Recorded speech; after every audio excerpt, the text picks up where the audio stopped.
and welcome to the Mailbox Rogues Gallery, the podcast where we take a figure from history and put them in our metaphorical mailbox of rogues. My name's Burch. And my name's Sean. Hello, we're both here still in our separate prisons, but, you know, we're here, that's the important thing. Yeah. As we said last time, the podcast must continue. Exactly, Burch. And very lucky to both be given access to recording and Zoom equipment so we can communicate. You're over back in old Blighty and I'm still here in Australia, but we soldier on. We keep recording, we keep podcasting till we die, probably. That's what I was planning. I mean, you see these like rock stars that kind of die on stage, comedians die on stage. Me, personally, I want to die in front of this microphone right here. I can see that happening, definitely. And you know that it's like the old saying, better to fade away than burn out. This week, I thought we might perhaps talk about Sigmund Freud, because I've been doing a lot of reading about him. How do you feel about Freud? Are you a bit of a skeptic? Well, I think that'd be fair to say. I mean, it's all that psychology mumbo-jumbo is all a bit... It's all a bit far-fetched, isn't it? Don't you think? Well, that is what I thought too, but I've been doing a lot of reading, and as well as learning about Freud's biography, I have also picked up on some of his ideas. So, maybe as we go, I can do a bit of psychoanalysis on you, see if any of that really rings true at all or resonates with you. So, what do you know about Freud? Well, I know that he's generally considered to be the big daddy of delving into the brains that every one of us has, and poking and prodding until they find trauma, and then he gets paid for it. Yeah, and actually I think he would be very interested in your describing of him as a big daddy. That's the sort of very Freudian kind of use of parental figures that he would zero in on immediately. Okay, you got me a bit nervous now. This isn't just going to be a therapy session for me, is it? This is going to be like an actual proper episode. Truth be told, this is going to be 90% therapy for you, 10% dressing up that said therapy session as an episode of the podcast. Okay. Well, have you got anything better to do in your day in prison? We've booked the session, I guess, so we may as well continue, I suppose. I've been wanting to put you under the microscope for years, mate. I mean, I think you're a very demented individual. I've wanted to fix you. In the words of Chris Martin, I will try to fix you today. Right.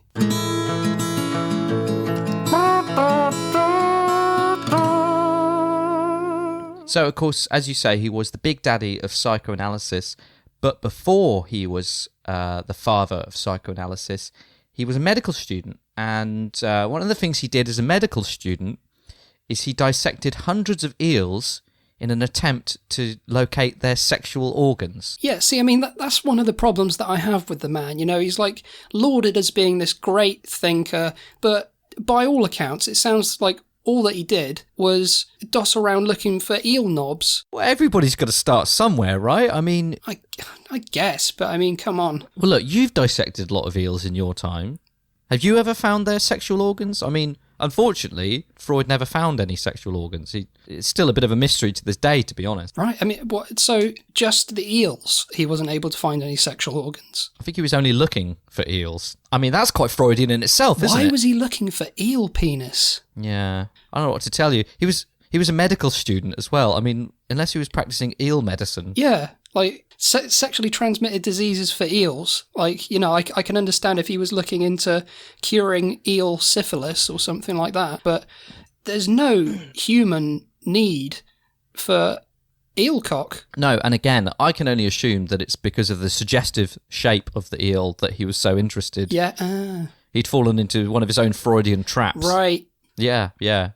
But no, I mean, I did ask you this a minute ago, and you stayed quite silent on the subject, but you also dissect a lot of eels, and have you found anything particularly interesting? Well, it's funny you should say that. I mean, we mentioned that we're in prison at the minute, and one of the kind of duties that I have at the moment is slicing up eels. Oh, for the jelly deals. Yeah, that's right. Well, it's kind of like a prison work scheme, you know, where they try to get prisoners, you know, to reform, to do something useful for the community. So what we do is we slice eels And they get sent off to London, of course, because they love jellied eels up there. Oh, mad for it, yeah, especially in the east part. We slice them up, send them up there. The prison gets, a cut of the profits.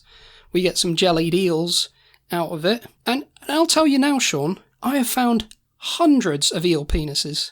Now, the listeners at home can't see this, but, and again, I don't know if this was a Freudian phenomenon that just happened, but when you said eel penises, you held your hands out about like a foot apart. They're massive, Sean, honestly. You wouldn't believe it if you saw it. They hide in themselves, the penises. So they kind of go inwards up themselves, really. So like the tip of it is kind of like touching their brain almost. You kind of almost have to pull them out like a glove and turn them inside out. That sounds nice. I'm not the biggest fan of it, but the thing is, these East Londoners, to them, that's the best part of the jellied eel. Well, of course, yeah, it's a delicacy, no doubt. Yeah, but I mean, the general public, I mean, we should probably keep quiet about this, because the general public, the East Londoners have no idea that when they go to have jellied eels, and the tourists, the holiday makers that go there, to sample jellied eels, they have... That's the first thing they do when they're, when the tourists arrive in London. First stop, Buckingham Palace, and then obviously right opposite, there's that, the Queen's got her jellied eel, it's like an ice cream van, isn't it? But she's selling jellied eels out of it. But they have no idea, Sean, that they're eating eel penis in jelly.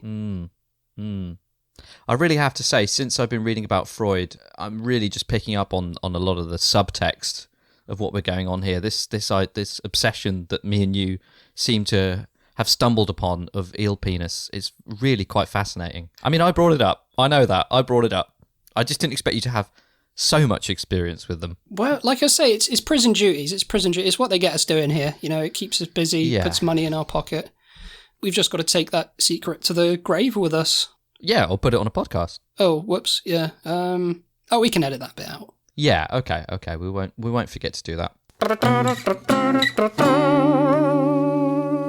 All right, now might be a good time to discuss some of your behaviours. What about this, okay? You sleep upside down, hanging from rafters in your house, much like a bat would. Yeah. Has anybody ever pointed out to you that that's not particularly normal, especially the fact that you had to get the rafters installed specifically to hang from? Because you live in a house, not a belfry. Yeah, well, that's the thing. Like my first house, it was a nice enough place, but there wasn't a belfry. So I kind of hired these builders to come in, and they were like, "Oh yeah, got a new house. Yeah, looks nice. It's a new build, this, isn't it? You don't need us to do any more to this place, surely." They were like, "Yeah, we just finished building it yesterday." Yeah, it was the same builders. That's right. Yeah, and I was like, "Well, I mean, you probably missed a spot," and they were like, "What do you mean missed a spot?" I was like, "Well, mainly like the roof part of it." They were like, "What do you mean?" The house could do with like a belfry. And they were like, "What on earth do you want a belfry for?" I was like, "So I can sleep upside down like a bat." And they said, "Well, why?" And I said, "Who's paid for this house? Who's paid for your fucking idiots to do this job? I want a belfry. Install one." Yeah. And, was that one of the first times that you realised that perhaps sleeping upside down from the rafters of a belfry wasn't normal in this day and age? No, I just assumed that they were work shy. Ah, fair enough. Yeah, fair enough. Okay. Well, I'm here to tell you that it's not normal, and that you're very strange for doing so. One of the tenets of Freud's theories is that all of these strange psychological phenomenons can probably be traced back to an incident from your childhood. So, can you think of anything in your childhood that may have led to you wanting to sleep hanging upside down? No, absolutely not. Come on. Nothing? Really? Well, I guess there's one. No, surely not, though. No. Oh, no, go on, tell me. We're all mates here. Well, I feel silly even saying this, but it was a trip that I took to my great Aunt Edwina's house. Mm-hmm. And how old were you? I was 4. Oh, that's a ripe age for Freudian psychological trauma. Oh, really? Yeah. Okay, but go on. Okay, so my dad took me to see great Aunt Edwina. Right, she lived in this manor up on this massive hill, and basically she didn't have very long to go. She was ill, and everyone knew, so everyone was basically going to say goodbye. Mm-hmm. I was a bit scared of her as a kid because I always thought she looked like a bat. Okay. Like the skin from her arms kind of was very leathery. Yes. And just kind of like hung down. And it hung down, yeah. And she had a very furry head as well. Oh, okay. And was her nose rather snoutish? It was, yeah. Big ears. Did she have big ears? She did, yeah. Very pointy ears. And yeah, so she was always very bat-like to me. So I was always a bit scared of her. But my dad was like, look, we've got to go. This could be the last time we ever see her. So we've got to kind of pay our respects. Well, look, if you stand to inherit the manor on the hill, you've got to at least pay your respects before she goes. Well, I think that's what my dad was hoping, because no one in the family fucking liked her at all. So I think he was hoping to kind of get a slice of the great Aunt Edwina pie. Yeah. We get there, we get to the front door, knock on the door, nobody answers. It's like, what the hell's going on? We open the door, we start calling like, Great Aunt Edwina, where are you? My dad sees that her car isn't out front. So he goes, look, I reckon I know where she is. I'm going to go try and find her. You stay here at the manor, and I shouldn't be too long. He said he said he should only be about 3 or 4 hours. Oh, fair enough, yeah. So I was like, okay, sure. So he goes off, and so I'm in this manor. Alone, yeah. It's about, it's like 10 o'clock at night. Oh, so he'd probably be back to pick you up about 1, 2 in the morning.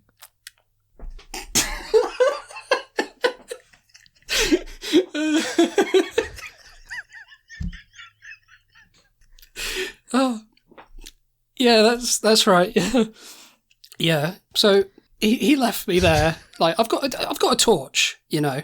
Oh, you mean the lights in the house aren't working then? No. Oh, okay. Yeah. No, she's just a stingy bat. She wouldn't pay the electricity bill. So I was going around with a torch. I thought, well, she might be here still. I'll try and find her. So I went upstairs. Right. Well, went through all the rooms. Couldn't find anything. Then I heard like some creaking from up in the loft. So I was like, well, what the hell was that? So I pulled down the loft ladder. Right. Quite strong for a 4-year-old, I suppose, but I pulled down the loft ladder. Yeah, I was surprised you could reach it now that you mention it. So I pull the ladder down and I climb up there. And I'm like, what the hell was that noise? What was creaking? Holding the flashlight, moving it around. See some scuttering in the distance. Shine my torch at it. Great Aunt Edwina, upside down, stark naked, right? Oh. Startled by the light, she starts flapping her bingo wings. Flapping, yeah. She's hanging upside down. She jumps down. She lunges for me, flapping her wings, going like that. So I'm there struggling with her, right? She's chasing me around this dark loft. I run to the very end, near the window. There's a circular window in the loft. She runs for me. I duck down. She trips over, goes straight through the glass window. We're about 3 floors up. She tries to use her bingo wings to, like, glide, but it's no use. She just ends up falling, hits the ground, and dies. Wow. I'm sat there, like, for a few hours with the body. My dad comes back. It's like, no, it's no use. She wasn't there. Sees her, like, splattered on the floor. Says, what the fuck is this? What's going on here? I was like, Great Aunt Edwina, she tried attacking me. He starts telling me off. He says, well, you're grounded when you get home. Yeah. Well, firm but fair. Well, he wanted that money, didn't he? He was hoping to get some of that inheritance. And yeah, I mean, you know, he probably came round with the idea of talking her into rewriting the will, right? And then, you know, you've had her thrown out of a window, as far as he can see. Yeah, so I mean, I don't know if it might be a bit of a leap of the imagination to link that to me wanting to sleep upside down like a bat. I don't think so. I'd say that it seems to me that your deep-seated childhood guilt about the death of your accidental death, but death nonetheless, of your great Aunt Edwina is probably planted a seed in your mind that you're trying to relate to her. You're trying to make her live again through your own sleeping habits. Does any of that sound right? Yeah, but I didn't like her. No, but you killed her. I mean, you've got to have felt bad about that. Come on, I hear enough of this from my family. I don't need to hear it from you that I killed my aunt. Okay, well, look, if you don't want to talk about it anymore, we won't. But that's just my take on the subject, okay? Okay, fine. Freud had this interesting obsession with his death in that he was convinced that he'd die between the ages of 61 and 62, and he actually became quite terrified of those numbers and anything marked with them. He didn't. He died at 83. I mean, any scary numbers in your life? Scary numbers. I would say, hands down, the scariest number that I've ever seen would be the number 137. Yeah? Any particular reason? Just something about those numbers, like next to one another. 1, 3, fair enough. 7. Ooh, yeah. Sends a chill down my spine. Yeah, I can see. You've actually gone a little bit pale. I can see that. What about you? Is there any numbers that you find particularly scary? All of them, actually. I find all numbers innately terrifying. That must make life so difficult. You've not mentioned it before. No, well, I mean, making phone calls, that's particularly difficult. Yeah. Doing any mathematics, that's pretty hard. That's why I tend towards the algebraic. No, yeah, school must have been a real horror for you. Well, it was, yeah, absolutely. I mean, I used to have anxiety dreams about being chased around by the number 9. Blimey. Terrifying, really. And birthdays as well. Waking up, happy birthday, Sean, it's your 10th birthday. Ah! Don't remind me of numbers, ever. Calendars as well, seeing what date it is of the year. You must be on edge every second of every day. Well, that summer I worked in a calendar shop. Oh. Particularly. I mean, every day in work was hell for me. I mean, I only got the job there because my uncle ran the place and, the family insisted I get a job there for the summer. Eventually, they let me go because most customers didn't want to go into a shop where there was a teenage boy just crying and snivelling behind the counter. They tended to get a little bit freaked out. Sales plummeted. I don't know why you do it to yourself, mate. No, well, I believe in facing up to your fears. Where do you think your fear of numbers came from? All right, enough about me. Let's get back to Freud. We're not here to discuss me. We're here to discuss you and the ways that you're messed up. It's convenient that we're dissecting my brain, but not yours. No, I'm off limits. It's just you. All right. Anyway, back to Freud. So he was nominated 13 times for the Nobel Prize. Yeah. 12 times for medicine and once for literature. Never won it. And, I thought about it and I thought, I wonder how you get nominated for the Nobel Prize. Now, it turns out a lot of people can nominate you for the Nobel Prize, right? It's as well as members of national governments and members of the International Court of Justice at The Hague, but also university professors. So I just wondered if you thought either of us could get nominated. I mean, your dad's a university professor, isn't he? That's right. Yes, he is, yeah. Do you think he could get one of us nominated? Or maybe the podcast? Yeah, I wonder, God, the first podcast to win a Nobel Prize. My God, that would be incredible. What category do you think we'd go for? Maybe we could just lobby for a Nobel Prize for podcasting. Well, that's the thing. I mean, if it's good enough, which we know that it is, yeah, maybe they'll kind of realise, like, why haven't we come up with a Nobel Prize for podcasting? I think we should go for it. Yeah, well, I'll write a letter to my dad after this and demand that the Nobel people just recognise this podcast for once. You're not on speaking terms with your father then? He said, well, he prefers letter. Any particular reason? Just doesn't really like the contact? Is it something about the sound of your voice? Because, I mean, I've got some thoughts on that as well. I mean, now that you mention it, I have heard the phrase nasally twat uttered a few times by him. By him? Oh, okay. I thought you were going to say by me. Oh, well, and you. I don't know who said it first, to be honest, you or my dad, but yeah. I think I first said it, and it's probably like rooted itself in his mind. Right. As like a good description of you. Because me and your dad, we talk quite often. Oh, really? What? Since you've been in prison? Yeah, my weekly phone call is usually to him. You've been talking to my dad? Yeah, regularly. I mean, he said that you knew. He's not mentioned it in any of his letters then. No, he hasn't. Oh, well, that's awkward. What do you guys talk about? We talk about you sometimes. Me? Yeah, just nothing in particular, just...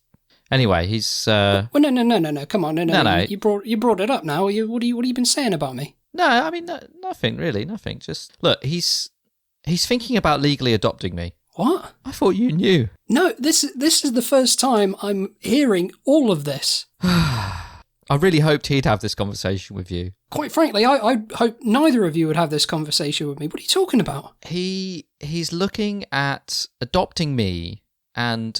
What's the word? What's that word when you sort of like chuck out old rubbish? Just something you don't want anymore, just sort of like kicking it to the curb. He wants to do that with you. Abandon? Abandon, yeah. He wants to abandon you, yeah, and adopt me. What reason could he possibly have? I mean, I'd understand it if he's ashamed of me that I'm in prison, but you're in prison as well. I mean, it's not like he's trading up. I think this might go back to some of your psychological traumas, and this is actually one of the reasons I wanted to discuss them today. Because if I can build a bridge between you and your father, I'd be perfectly happy to just exist as your brother. You know, I don't need to be your dad's only child. I'd be perfectly happy to just be adopted and, you know, we can live side by side all together. But, he doesn't like the way you walk sideways like a crab, and he doesn't like the way you won't eat anything yellow. You kind of freak him out, to be honest, with these psychological tics. I sleep too much like a bat. I walk too much like a crab. What do I have to do to impress you people? What do I have to do to make him love me?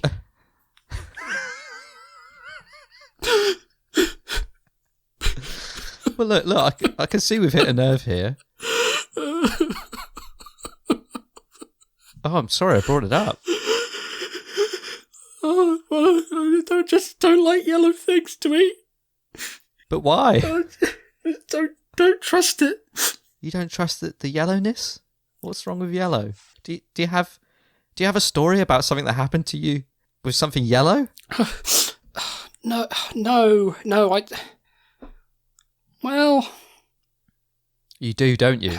No, probably not. No, I don't think so. No, look, go on. Look, if I can mend the situation between you and your dad, I'll be very happy. Okay, well, and it's probably nothing, but when I was about 5 years old, we went on a family holiday. You know, me, my mum and my dad. Some of the inheritance money from great aunt Edwina had come through, so we used that to go on a little family holiday. We stayed with my other great aunt Gertrude. Great aunt Gertrude, yeah. Yeah, she has this really nice house in Brighton. Lovely. You know, just near the coast. You know, just to get away from it all. You know, we're there on the beach having fun. You know, running around throwing frisbee and all that. And they had this thing that people could go on. It was called a banana boat. Oh, yeah. No, I've heard of these. It's like a giant inflatable banana, isn't it? And it gets pulled along by like a speedboat or something, and you sit on the banana and have a whale of a time. That's exactly right, yeah. So this banana boat had been going like up and down the sea all day, and I was like, oh, can we go on it, Dad? Can we go on it? And my dad was like, no, we're absolutely not going to go on that. I was like, why not? He was like, well, you get seasick, and I'm not very good either. We'll be throwing up all over the place. Yeah, reasonable. I was like, well, can I go on my own? And he's like, no, you're too young. You're 5 years old, mate. I can't let you go on a banana boat on your own. I'm sat there on the beach watching this thing go up and down the sea all day. I'm just like salivating at this thing. I just want to go on it. The boat comes in. They put the inflatable on the beach. I'm sat there thinking, oh, so they finished for the day. That's it. Oh, for fuck's sake. And so I decide to go over there just to sit on it, you know. Just so that I can say I've sat on one. I'm not going to be on the sea, but at least I'm going to be sat on the thing. Better than nothing. Exactly. And so I'm sat on there bouncing up and down. Great Aunt Gertrude comes over. She says, oh, what's that you're doing there? And I said, oh, I'm just bouncing up and down on the banana boat. Come with me. And she was like, oh, I don't know about that. I was like, well, no, it's finished for the day now. We can just sit on and pretend. And she goes, okay, that sounds great. So she sits on the back with me on this banana boat. We're bouncing up and down, having a whale of a time. Suddenly, we hear the engine, vroom, vroom, like that. Right, and you were so preoccupied bouncing up and down. Who would hear an engine being revved? Who would hear that? Not a child in his own world, and certainly not Great Aunt Gertrude, who was 98 years old and deaf in both ears. Blimey. All of a sudden, we're yanked off the beach on this banana boat, right? Start going out to sea. Turns out it hadn't finished for the day. The guy was just having a quick break. I'm holding on for dear life, Great Aunt Gertrude, she's going, help me, I'm going to fall off. I was like, just hang on, Great Aunt Gertrude, hang on. There's like things that you can hold on to, and there's like little nooks that you can put your feet in at the bottom. Great Aunt Gertrude, she's got both of her feet on these little holsters at the bottom. She lets go, right, because she's only an old, weak woman, so she just lets go, right, falls back, but her feet are still tied to the banana boat. So she's being dragged about 50 miles an hour through the sea. I mean, I'm 5 years old, what can I do? You know what I mean? So anyway, the guy never noticed either. There's health and safety back then in the 90s, it was appalling. What was he doing rousing around if he didn't think he had any customers? Just for the fun of it, I guess. Just the fun of it. If you've got a speedboat, why not use it? Oh, exactly, yeah. It never gets boring. That's absolutely right. Anyway, I'm holding on for dear life. I'm looking back behind me. All of a sudden, her cosy rips off, right? Dear Lord. Just as that happens, right? She re-emerges from the water. Everything's on show. She still got her feet tied to the back of the banana boat, so she's out, but she's slapping against the sea as she goes now. And you're watching all of this. I'm seeing all of this, and I'm thinking, I'm going to be grounded when I get back. To say the least. I shout to the banana boat driver, there's an emergency, you've got to pull back onto shore. Wait, hang on, so you hadn't said anything up to this point? No. Enjoying it too much. Bearing in mind. You wanted to go on this thing all day. I wanted to be on this thing all day. Okay. All right, you hadn't mentioned that part of the story. No, well then after about 15, 20 minutes, I was like, well, I've had my fun, I should probably help Great Aunt Gertrude now. Yeah, that's fair. So I shouted to the guy, he looks behind, he goes, all right, guys. He goes in, does what I can only describe as a sort of drift. He drifts onto the shore, the banana boat begins to flip. I quickly let go, roll onto the beach. I'm okay. Yeah. Great Aunt Gertrude is still tied to the banana boat. So the thing does a somersault along the beach, barrel rolls along, takes out families, a donkey that was doing rides on the beach, goes up far enough to get onto the road, and then she gets hit by this massive yellow lorry, right, that was carrying tubs of custard. Right. And did she make it? She did not. Wow. From the stories I've heard about her, she died as she lived. Oh yeah, very adventurous. I mean, she was there against her will. I mean, in this instance she was. Oh, but yeah, like 40 years ago, she would have been the first one on the thing. 40 years ago when she was 60.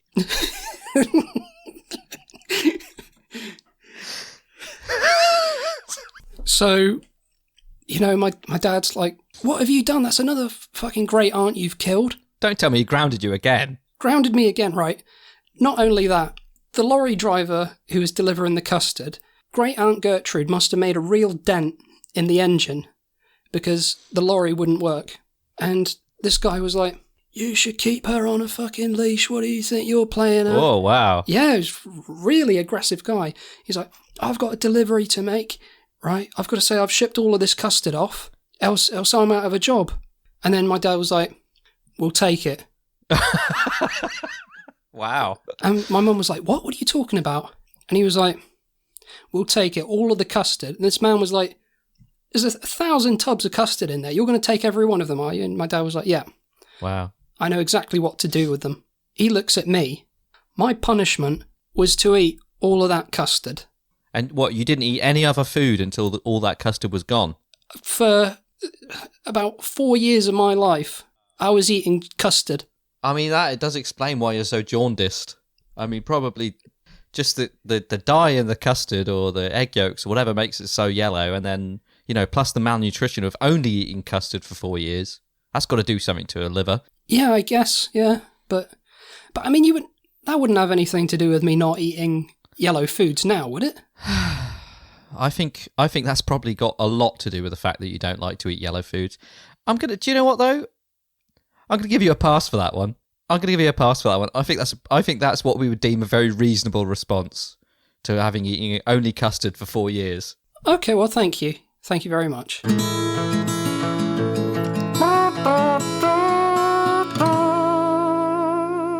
When we think of Freud, they're psychoanalyzing someone, we always think of that chair, don't we, that he would get people to sit in. Yeah, the classic psychologist couch. That's right. Now, he popularised people splaying out on the sofa and staring up at the ceiling, sort of as a way to clear their minds for revelatory thinking, was the intention for it.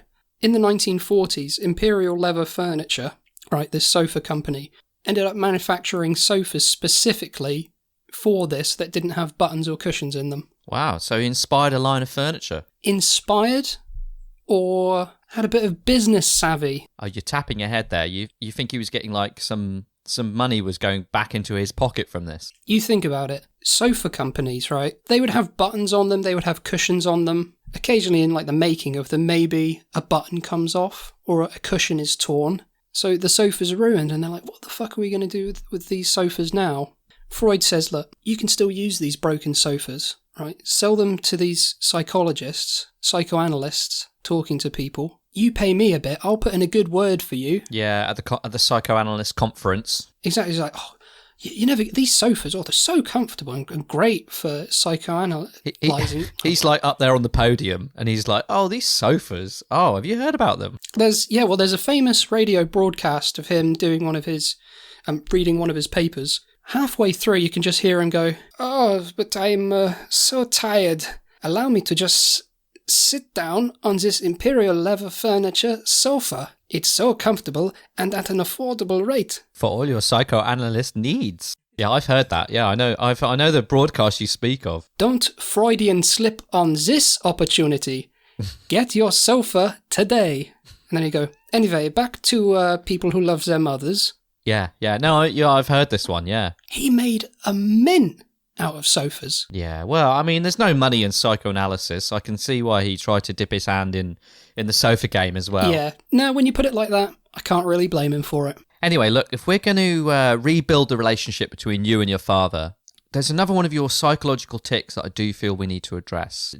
Your dad didn't mention this to me, but maybe he's used to it, but I still think it's causing some issues in your life. Right. You know, I've noticed this in the old days before we were locked up. We'd hang out, and I've just noticed that you will be walking down the street and you'll just start barking like a dog if you see a balloon of any type. You know, like party balloons. Like we'll walk past like a house where they're having a party for kids, or in a restaurant, some party going on, and you will just start barking like a dog. And, you know, sometimes you'll fall to your knees and just howl into the sky. I always give you this querying look as if to say what's going on. And then, you know, after, I don't know, 20, 25 minutes, you come to your senses and we just carry on with our day. Well, I mean, they're intimidating looking things, balloons, aren't they? Are they? I mean, to you, maybe. I mean, what's that got to do with the barking, though? Barking? Well, I mean, there's what? No, it wouldn't be that. No. No, this isn't another story from your childhood, is it? Well, yeah. Yeah, it is a story, but I don't know if I quite see the connection. Look, like I said before, this is a safe space. Yeah. You tell your story, and you know we'll pass it, and we'll figure out if there's any psychological connection to what's going on here. Just take me back, okay? Where does this start?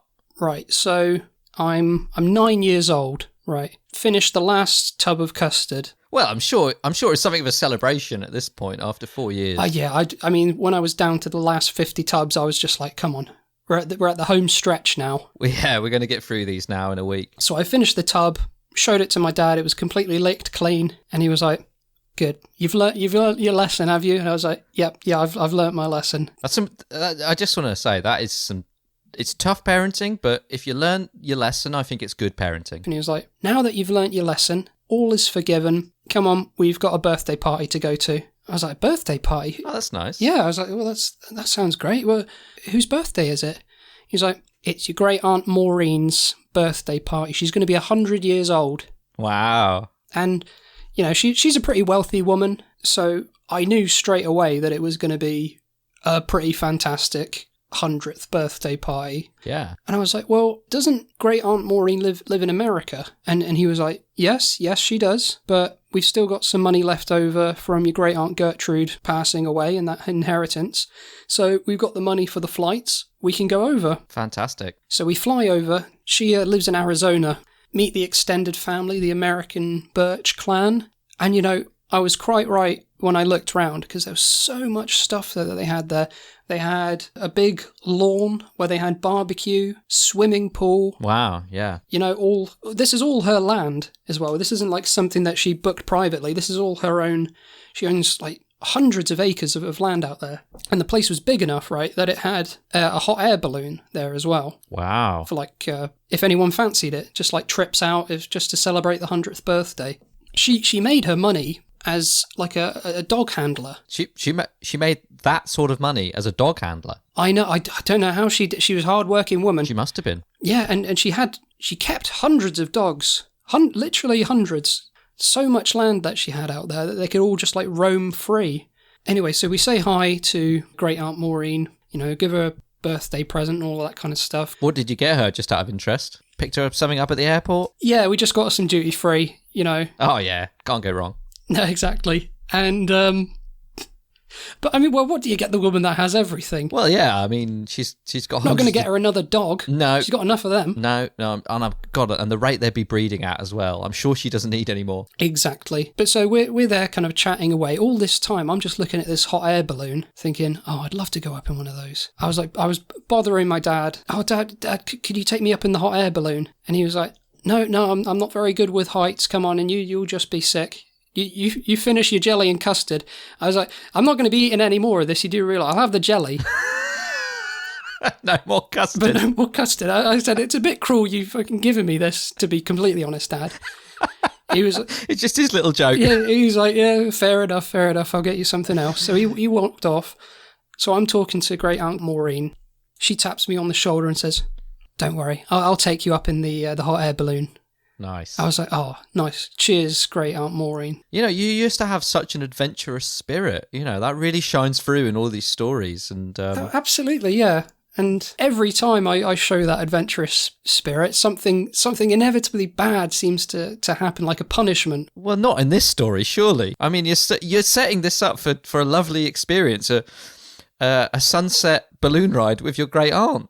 Well, that might be how it sounds, but here's how it goes. Now, the hot air balloon, like, you know, you get like these little baskets that you can kind of like fit a few people in. Mm. This thing was like a platform. Right. She said, we'll be able to go later on this afternoon. So, okay, fair enough.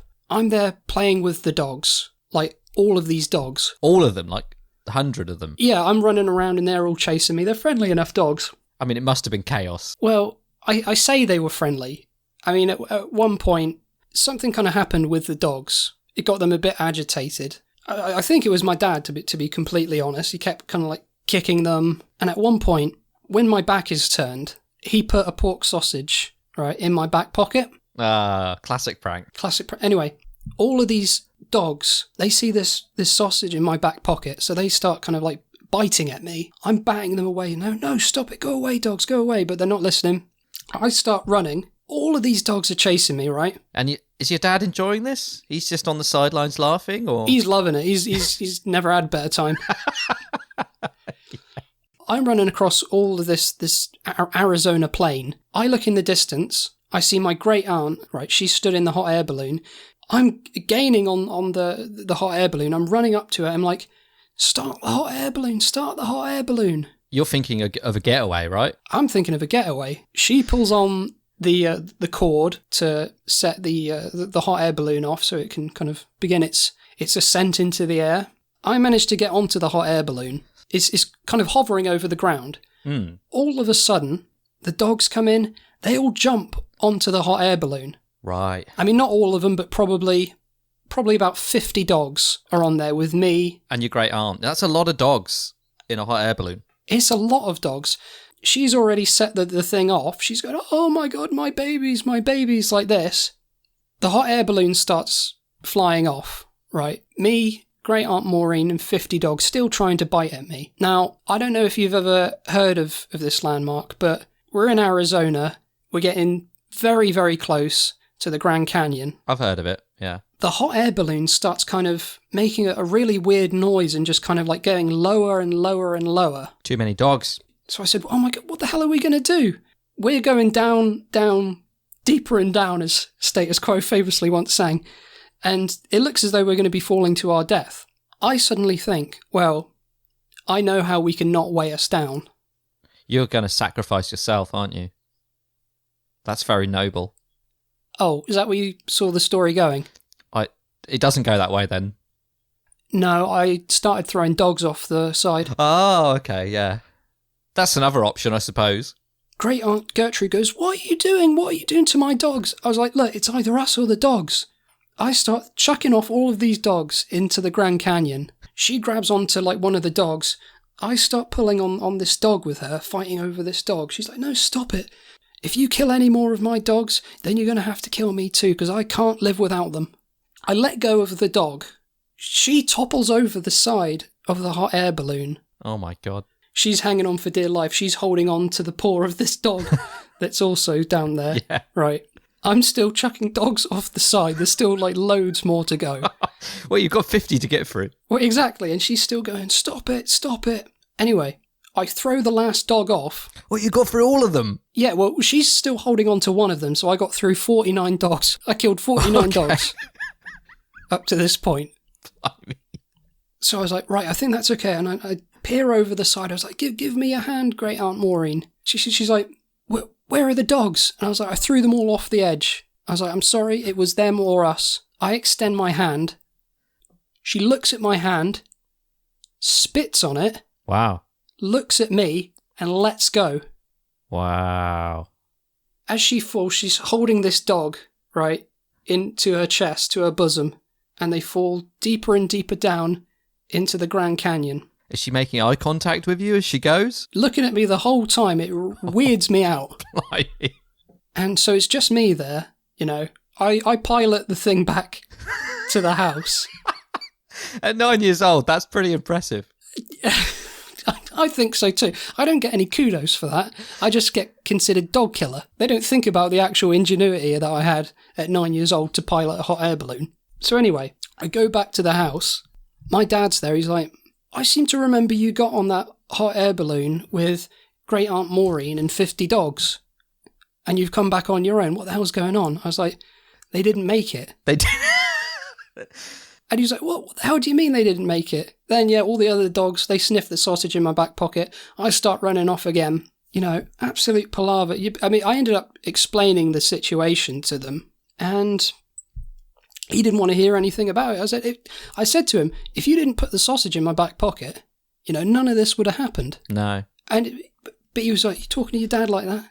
You're grounded. Wow. Oh, so you're grounded for talking back, not for the death of the aunt? He can't stand talking back. No. Well, fair enough. You know, you've got to draw the line somewhere. The dog and grand killing probably had something to do with it as well, but I think that was probably the straw that broke the camel's back. Yeah. He's a tough man, your dad. He is. He really is. Yeah, so, I don't know if that might have something to do with it, the balloons. In an abstract sort of way, perhaps. I'll be honest, you know, with this one, I'm not really seeing the connection. No? Oh. I'm not really seeing the connection, no. Oh, thank God. No, I don't think that's got anything to do with that. You had me really worried there for a second, so... I suppose the question is, you know, did you find that story traumatic in any way? I mean, personally, I found it quite funny. I mean, it's funny. I always thought of it as being like a traumatic story, but like since regaling it, I actually quite enjoyed the telling of it. We might be making some headway here. I don't think I want to bark at balloons anymore. Look at this. We're making progress. Blow that balloon that you always keep in your pocket. Yeah, hang on. All right, what do you think of this? Yeah, it looks fine. No barking. Not a woof. Wow. Cured. You know what? I take it back. Sigmund Freud, he's a great man.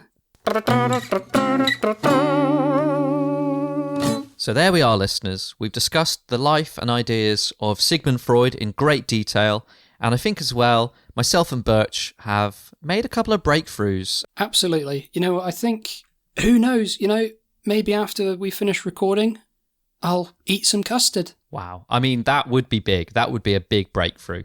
It certainly would. I feel like a new person. Fantastic. Well, my work here is done then, I feel. Yeah. Okay. Well, why don't we wrap up the podcast then? So if you've enjoyed the podcast, you can, of course, rate it on Apple Podcasts. As you know, you can find us on any of the podcasting services you choose to use. And, you can find us on Instagram and Twitter at Mailbox Rogues. And we've got an email address, haven't we, Burch? We do indeed. You can get us via email at mailboxroguesgallery@gmail.com. And you can also listen to the podcast on YouTube. Okay, well, fantastic. Well, I think that's the plugs mentioned. I suppose there is just one other aspect of your behaviour that's probably worth a mention. Might be a little bit late in the podcast to get into it. You do carry a live bird around in your pocket that you call Mummy. Is that anything to do with the fact that your mum flew away?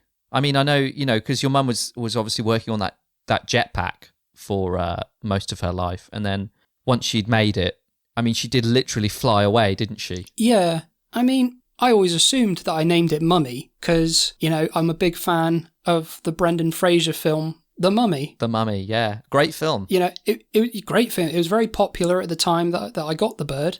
So I thought, what better name for a bird? But after all this talking that we've been doing about like psychoanalysis, I am starting to wonder if there is a connection between my mum flying the coop and me naming this bird Mummy. Yeah, and keeping it in your pocket so it can't fly away.